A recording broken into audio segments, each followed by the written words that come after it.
just a few moments. Right now, we're going to show you some highlights from the Needham Rocket boys hockey team. A couple of big Bay State Conference matchups for them in the past week. There was one against Weymouth last week, and then Braintree will start with the Weymouth game. And here we go. Number 2 Weymouth, may we add. 2:24 into the game. Needham on top 1-0 here. DJ Walsh's shot is saved, but Tom Coleman with the rebound. And that made it 1-0 Needham. Just over a minute to go, or just over a minute later, rather. Lucas Davis with a backhanded pass to J.P. McHale. And Needham takes a 2-0 lead just 3 minutes into the game. Talk about coming out of the gate swinging here. Weymouth would cut the lead in half just before the end of the first period. Trevor King's shot save. Riley Flanagan right there for the rebound. And that made it 2-1 after the first period. And we would be at the same score entering the third period. 44 seconds into the contest. Nick Petefield backhands this pass in front of Jonathan Wilson. Puts it in the top corner. And we have a tie game past Evan McDonald there. Rockets respond quickly. Tom Coleman, long cross ice pass to Jeff Rosada. Deeks one, finishes coolly. And the Rockets go ahead 3-2.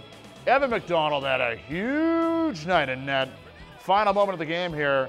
3 huge saves to preserve the 3-2 win. And the Weymouth Wildcats, they fall to 14-2-1. We'll talk about that game in just a moment, but another big Bay State Conference game would be on Saturday. Needham lost to Braintree earlier in the year. 8:21 of the first period. Sam Nichols off Lucas Davis on the faceoff and put Needham up 1-0. And then at 1:46 in the first period, Chris Lambert here with the assist by Chris Joyce. Needham on top 2-0. And then in the second period, oh wait a minute, I'm behind. J.P. McHale had the faceoff win. Here's a Braintree goal. Second period, number 12 of the breakaway there. They made it 3-1 Needham. Now we'll go back here. Third period. Shot for the point for Braintree. That would get past McDonald, and that would make it 3-2. But it would be too little, too late for Braintree. That's all they would get. 2 goals on the night. Needham pulls away with the win against the Braintree Womps. And more importantly, a big win against Weymouth just a couple days before, Tom.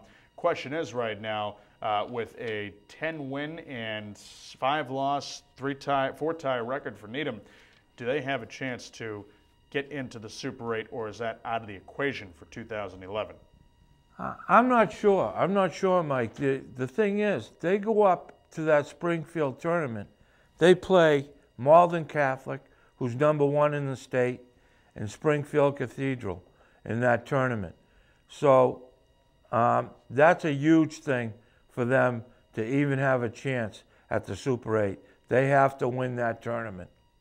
Yeah, this is a big one, and that Malden Catholic one. They played Malden Catholic, 3-4 years in a row out there in Springfield. They've won one of those games, and actually, a matter of fact, they played them in the Super 8 a couple of years ago where Malden Catholic beat them in that Super 8 tournament. And actually, they played them last year as well in that first round of the Super 8. So kind of a postseason rival there with Malden Catholic, although they've had the edge over Needham in the past 3 years now, I guess.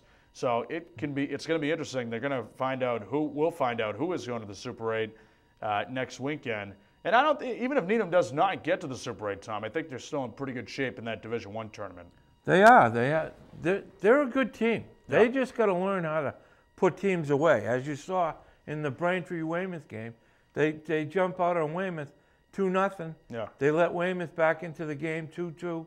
They jump out on Braintree 3-0.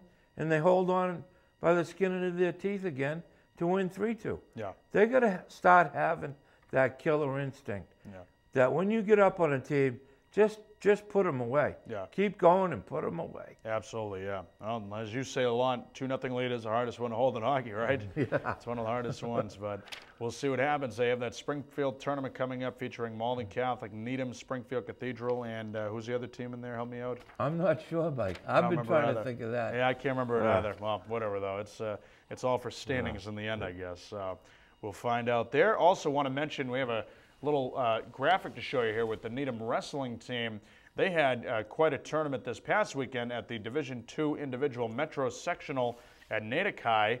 And a couple of accomplishments here. We'll start with Mark Carroll. He won the 103 weight class, defeating a Woburn athlete in the finals. And then his brother James Carroll, a senior, won the 130 weight class. He beat a CM wrestler. Seniors Steve Bannon and Rob Timmerman, they were runner-up in their weight classes. And freshman Zach Goldman finished fourth in his weight class. Senior Max Shaphorst, junior Charlie Pryor, and sophomore Brett Cohen, they each finished fifth in their respected weight classes. And it looks as though that the Carroll brothers, Steve Bannon and Robbie Timmerman, all will be headed to Marlboro, and they will be going to the state meet, which is on Friday, February 18th at Marlboro High. So congratulations to them, Tommy, and it's quite an accomplishment for the wrestling team. Yeah, I'd like to say congratulations to the Carroll brothers at 103. Mark, only a sophomore, I believe, and James, a senior, at 130, number one in the state. Mark, who was like number 5 in the state, ended up beating the number 1 kid in the state, and I believe he became number 1 at the end of the year. And Robbie Timmerman and Bannon, congratulations. Fantastic news. Good for the wrestling team. Steve Tunney does a fine job as a coach. Yeah, great coach. He is. Great guy, too. He is. Stevie's a good man. Yeah. Great guy. So congratulations to the wrestling team on that end.